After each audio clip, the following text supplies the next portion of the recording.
ശ്രദ്ധിക്കുക, നമ്മൾ ആദ്യം ഡിസ്കസ് ചെയ്യാൻ പോകുന്നത് ബോയിൽ നിയമത്തെ കുറിച്ചാണ്. അതായത് കെമിസ്ട്രിയുടെ പിതാവായിട്ടുള്ള റോബർട്ട് ബോയിൽ ആവിഷ്കരിച്ച നിയമമാണ് ഏത്? ബോയിൽ നിയമം.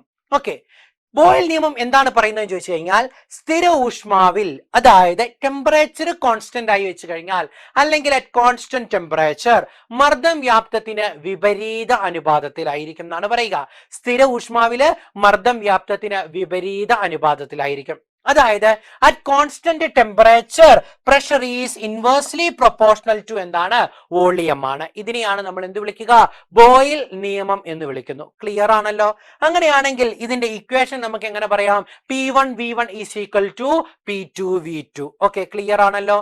ഓക്കെ, ഇനി ശ്രദ്ധിക്കുക, ഇതിന്റെ ഗ്രാഫ് എങ്ങനെയാണ് വരുന്നതെന്ന് ചോദിച്ചു കഴിഞ്ഞാൽ, അതായത് പ്രഷർ, മർദ്ദം വ്യാപ്തത്തിന് വിപരീത അനുപാതത്തിലായിരിക്കും എന്നാ പറഞ്ഞത്.